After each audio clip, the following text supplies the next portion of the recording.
आप लोग पहले ये वीडियो देखिए।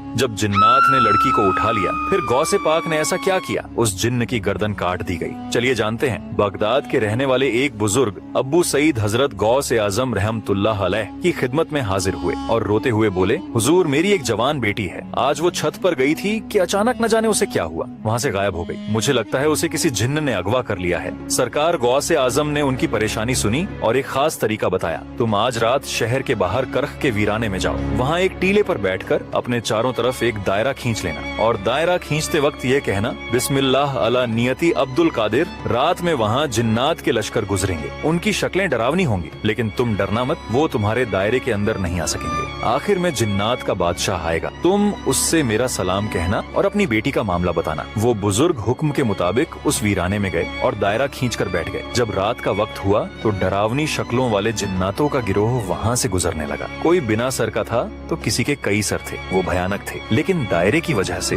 कोई भी उस बुजुर्ग के पास नहीं आ सका। फिर कुछ देर बाद जिन्नात का बादशाह, जिसका नाम नीरस बताया जाता है, अपनी भारी लश्कर के साथ आया। बादशाह ने दायरे के बाहर रुककर उस बुजुर्ग से पूछा, ए इंसान तू कौन है? बुजुर्ग, मैं गौसे आजम का भेजा हुआ हूँ। गौसे पाक का नाम सुनते ही बादशाह ने सर झुका लिया और अदब से बुजुर्ग के सामने बैठ गया। उसके साथ पूरा लश्कर भी अदब से खड़ा हो गया और बोला, सरकार का क्या हुक्म है? बुजुर्ग बोले, मेरी बेटी को किसी जिन्न ने छत से अगवा कर लिया है। सरकार ने फरमाया है कि मेरी बेटी मुझे वापस दिला दी जाए। जिन्नात के बादशाह ने तुरंत अपने लश्कर में ऐलान करवाया, किसने इस शख्स की बेटी को उठाया है? थोड़ी ही देर में एक जिन्न को पकड़ कर लाया गया। वो एक चीनी जिन्न था और उसके पास ही वो लड़की थी। बादशाह को बहुत गुस्सा आया। उसने उस जिन्न से पूछा, तुझे पता नहीं कि यह बगदाद है और यहाँ गौसे आजम की हुकूमत चलती है, तूने यह जुर्रत कैसे की? उस जिन्न की गर्दन काट दी गई और लड़की को बाहिफाजत बुजुर्ग के हवाले कर दिया गया। सुभान अल्लाह, गौसे आजम का वो मर्तबा है जहाँ जिन्नात भी थर थर कांपते हैं। दोस्तों, अगर आप भी गौसे आजम के सच्चे दीवाने हैं तो दिल से लिखिए या गौसे आजम और लाइक सब्सक्राइब जरूर करें।